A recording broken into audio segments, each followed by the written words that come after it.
So if we take a look at this, if you're moving around your drums, you want to make sure that you are moving so that you keep both beads of the stick at the same distance from the rim while you're doing this. So for drum 2, cool, this is easy. For drum 1, cool, this is easy. But when you get over to drum 3 and 4, if you were to keep your sticks like facing the same angle like this, you're gonna have a thud sound on the right hand over here. So we gotta actually move our hands like this, okay?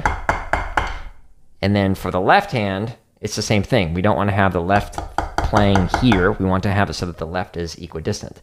Now, whichever hand is traveling the furthest is going to have the closest to your body. So in this case, with my right hand traveling the furthest, we don't want to have it like this because then you're going to be reaching really far out.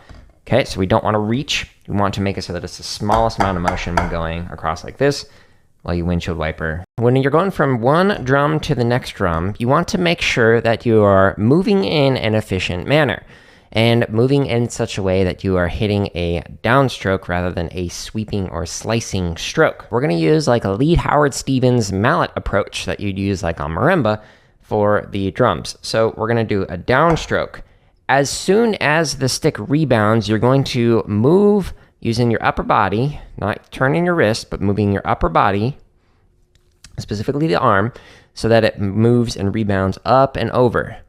As it rebounds up, you're going to position it directly over where your next drum is, where your playing zone is that you're going to hit, and you're going to strike down. So if you're moving back and forth between the two, it's going to go over, go straight down, go at an angle, stop where it's going to hit, and go straight down. That's different than doing like an arc motion like this. We don't want an arc motion. This is Swiss drags on accents with 1-2-4 accents, which is the backwards version of the grid. So you start with the fourth, then the third, then the second, and then the first partial. It's a fun little challenge that you can do. And this play along can go from 20 all the way up to 160 beats a minute.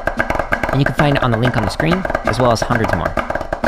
Whenever doing these crossovers, like this is a stick over stick crossover, as opposed to a wrist over wrist crossover, which would look like this.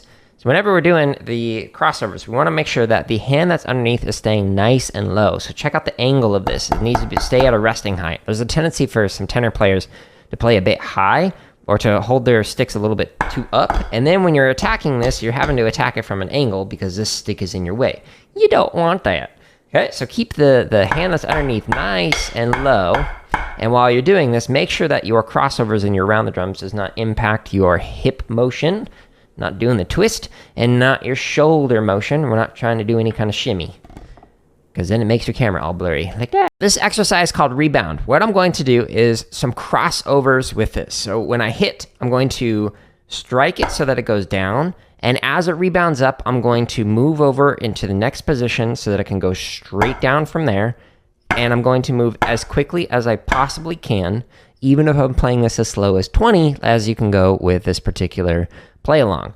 So moving this in such a way that I'm going as quickly as possible in order to specifically practice the transition. This is not how I'd normally play if I was performing an exercise or playing show music or whatever.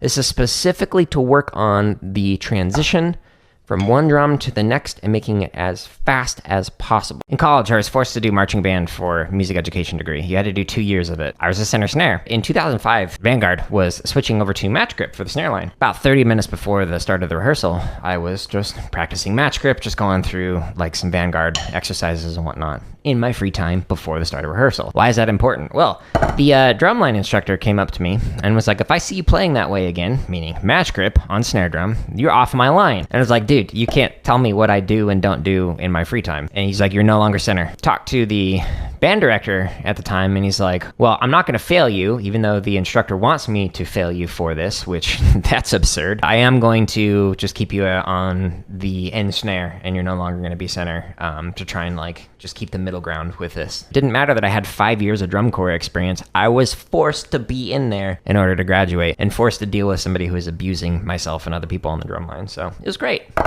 10 out of 10 would highly recommend. Just kidding. My technique works for me because of the things that I tend to play the most, but it is not the only way that I would play. So if I'm playing on like mallets, I'm going to use different techniques for different scenarios. Like when I'm playing on tenors, I'm always keeping my wrist in the same position and moving my arm, so that way I can get a consistent sound. However, if I'm playing on like marimba or multi-percussion stuff, or sometimes even drum kit, I might use a Julie Spencer technique where you actually hold your stick like this and then you flick your wrist to get the backside of the mallet or the stick hitting, to do a quick little motion like this. You can go da-da, da-da, da-da. So here to here. But if I'm doing on tenors, I wouldn't do that, etc. So there's many ways to play. There's not one right or wrong way to do this. So I highly recommend learning as many different approaches as possible, and then find ways to kind of combine them into one. Double stop crossovers.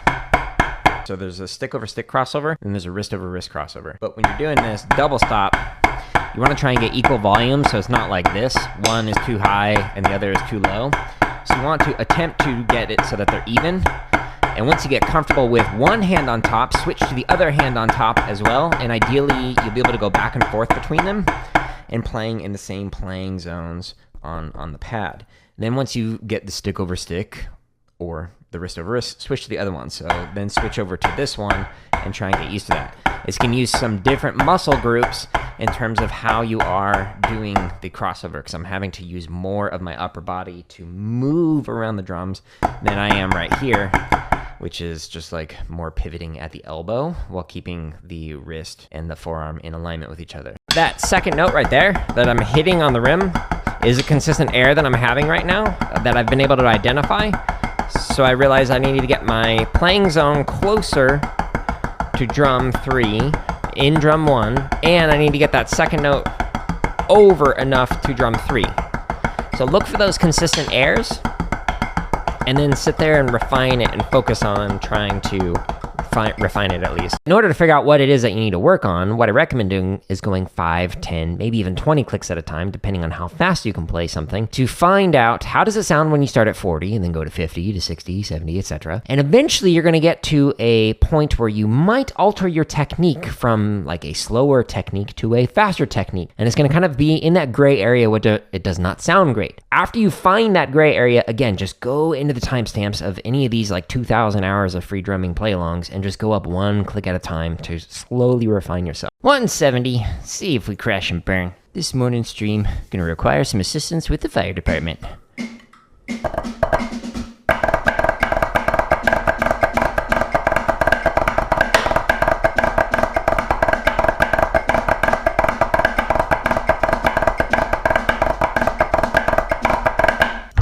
I'm intentionally trying to find the breaking point so that way I can get some data and just kind of like learn from it. But it also pushes my hands and brains to play and think a little bit faster. But the data makes it so I can go, my flams are off, or my diddles were off, or whatever. And then I can go and work on that when I do a technique stream instead of just one of these fun chop ones.